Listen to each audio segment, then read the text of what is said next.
The Arizona Cardinals did not draft Jeremiah Love just to fix a weak run game.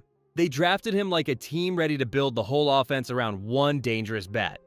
A rookie running back walking into the league with record money, record pressure, and the kind of skill set that forces defenses to change before the snap.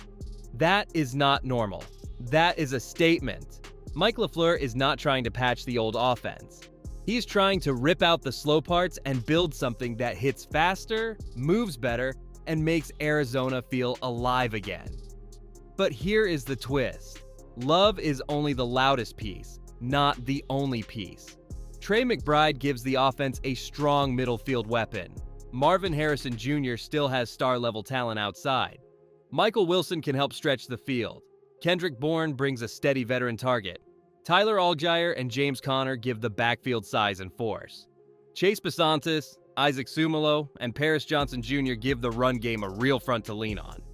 This is not a team throwing a rookie into chaos and hoping he saves them. This is a team trying to give him a machine built for his strengths. The scary part is that the quarterback story is still sitting underneath all of it. Jacoby Brissett is the veteran name. Gardner Minshew II gives the room another proven option. Carson Beck is the rookie who changes the long-term picture.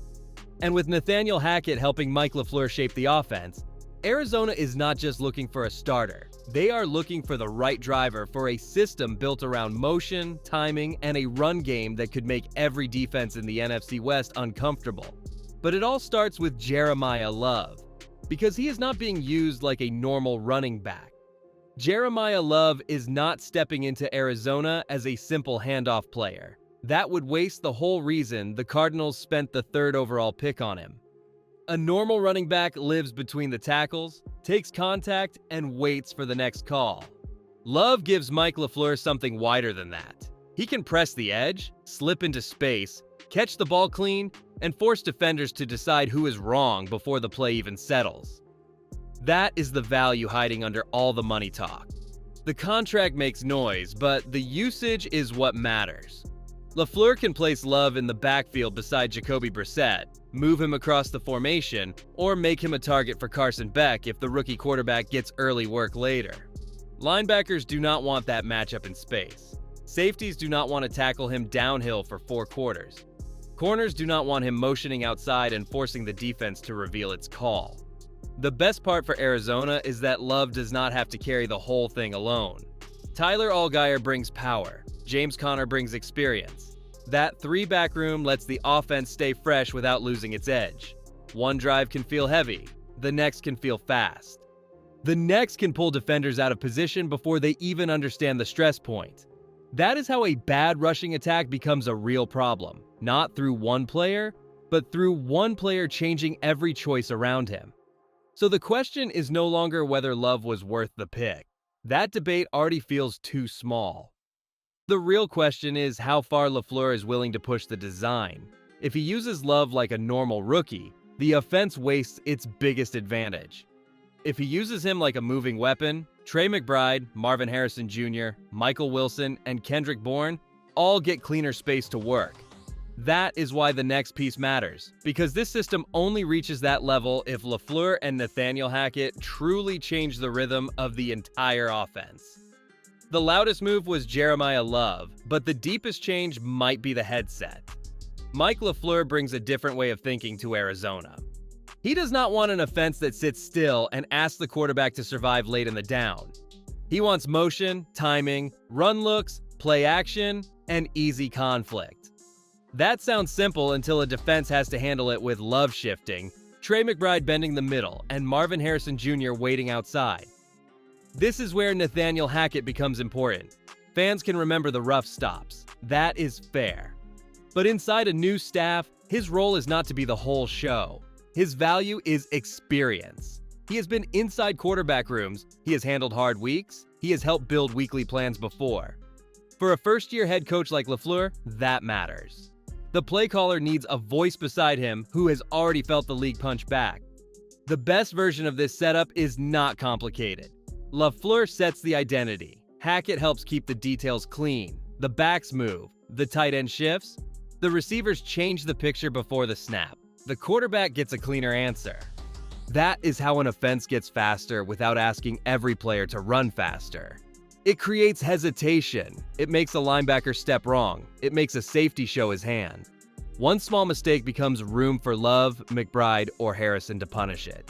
And that is why this coaching change cannot be treated like a side note. The old version of the Cardinals' offense often felt too easy to read. This version wants to make defenses uncomfortable before the ball moves.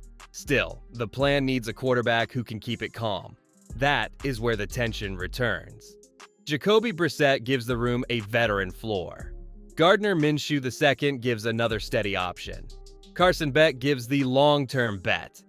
The system has a shape now, but the person driving it decides how fast the whole thing becomes real.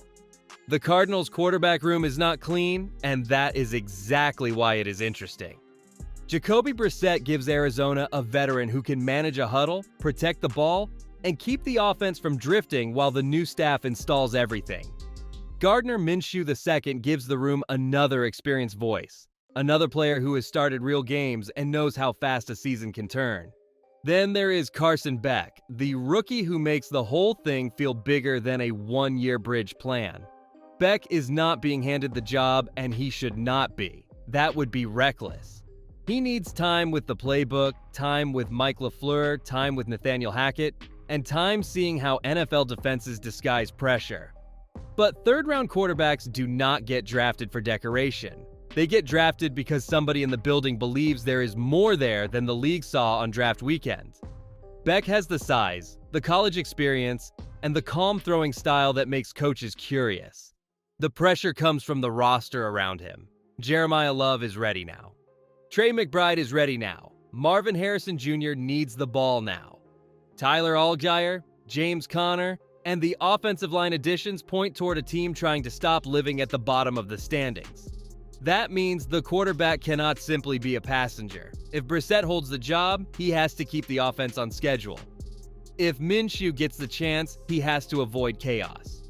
If Beck pushes early, the whole timeline changes. That is the trap. The safe answer might be the right answer in September, but the exciting answer will keep pulling attention all year. Fans will watch every Beck throw. Coaches will track every mistake from the veterans. One bad Sunday can turn a development plan into a debate. Arizona can say patience all it wants, but the roster is getting younger and faster around the quarterback spot. Soon, the front has to protect that decision, and that is where Chase Bisontis becomes much more than another lineman. Chase Bisontis is the kind of pick that does not scream on draft night, but starts making sense when the pads come on. Everyone talks about Jeremiah Love because he is the star. That is normal. But a running back cannot create a new identity by himself. He needs lanes. He needs angles. He needs guards who can move people, climb to linebackers, and turn a small crease into a real chance. That is why Bisontis matters so much. The Cardinals did not take him early by accident. Mike LaFleur wants an offense that can stretch the field sideways, then cut back hard when defenders overrun the play. That only works if the line can move together. Bisontis gives them a young interior player who fits that kind of job. He does not have to be flashy. He has to be on time, strong with his hands, and smart enough to reach the second level before the linebacker closes the lane. Now place him next to Isaac Sumalo and Paris Johnson Jr. And the left side starts to feel like the base of the whole rebuild. Love can press behind it. Tyler Allgeier can hit behind it. James Conner can finish behind it. That changes how defenses play the Cardinals. If the run game becomes real, safeties move down. If safeties move down, Marvin Harrison Jr. gets more honest coverage. Trey McBride gets cleaner space. Michael Wilson and Kendrick Bourne get better down in distance. That is why Bisontis might be one of the most important players in this class without being the loudest. His job is to make the expensive pick look smart. His job is to make the quarterback room less stressful. His job is to give LaFleur the power to call the game he wants instead of the game the defense forces on him. But the draft did not only fix the offense. Hidden in the middle rounds is a defender who might give Nick Rallis something the front has badly needed, and his name is Caleb Proctor. Caleb Proctor is the name that gives this Cardinals draft class its hidden edge. He was not the first-round headline. He was not the quarterback conversation. He was not the lineman tied directly to the run game. But day 3 picks can change a defense when the fit is right, and Proctor has the kind of profile Nick Rallis needs to test right away. Strong frame, interior burst, enough power to fight through traffic, enough movement to make bigger linemen uncomfortable. The timing matters too. Arizona lost a respected veteran presence when Calais Campbell left for Baltimore, and nobody replaces that kind of experience with one pick. That would be unfair. But the defense still needs new energy up front. Walter Nolan III gives the interior upside. Will Johnson gives the back end young talent. Proctor gives the front another body who can push for snaps, create pressure in rotation, and make the line less dependent on one or two names. That is important because Rallis cannot fix the defense with coverage alone. In the NFC West, quarterbacks get punished only when the pocket starts to shrink. Seattle, Los Angeles, and San Francisco all have coaches who know how to stress weak fronts. If Arizona cannot win dirty downs inside, the rest of the defense spends the whole game chasing. Proctor does not need to become a star overnight. He needs to become useful fast. That is the real opportunity. A fourth-round rookie with a clear role can earn trust quicker than people think. Give him early rotational work. Let him attack tired guards. Let him learn beside stronger bodies. Let his effort show up before the box score does. If he pops, Rallis suddenly has another piece for a defense that badly needs fresh pressure. And if the defense finds even one unexpected contributor from this class, the whole rebuild feels less one-sided. Because Arizona cannot climb through this division with offense alone. The Cardinals draft class has a clear message if you stop reading it like a list. Monty Ossenfort did not chase one type of player. He chased a new way for Arizona to play football. Start with Jeremiah Love, the engine. Add Chase Basantis, the blocker built to help that engine run. Add Carson Beck, the rookie quarterback who gives the building a future question. Add Caleb Proctor, the defensive piece nobody should forget. That is already a real shape.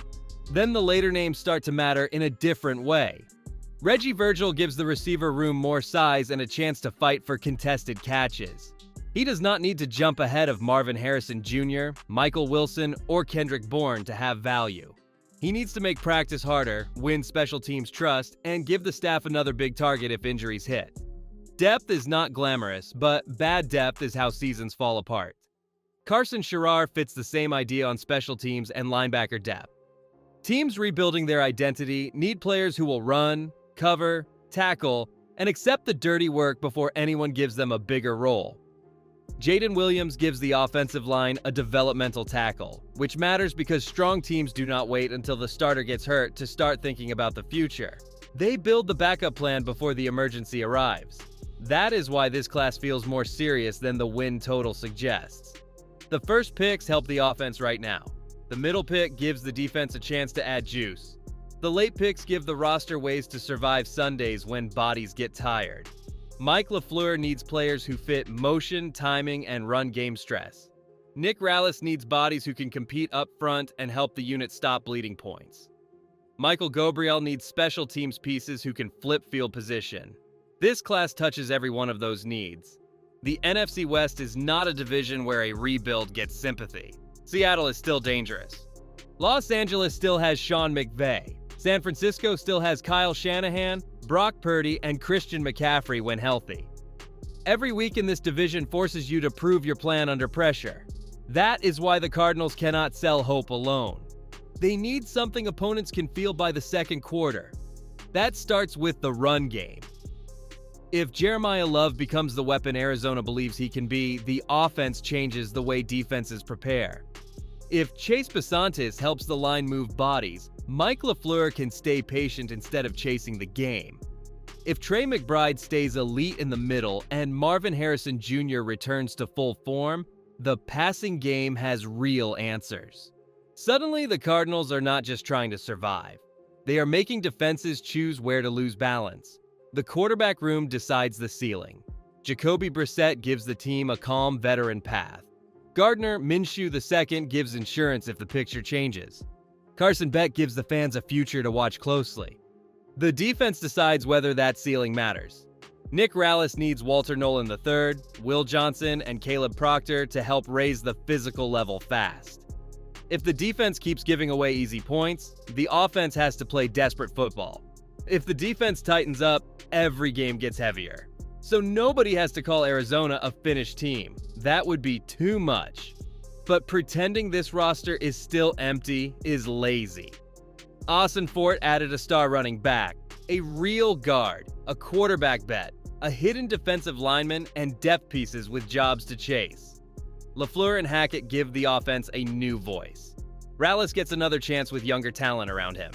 The Cardinals might still be behind the division powers, but they are no longer built like a free win. And that is what nobody wants to admit. Arizona just became a problem people have to prepare for.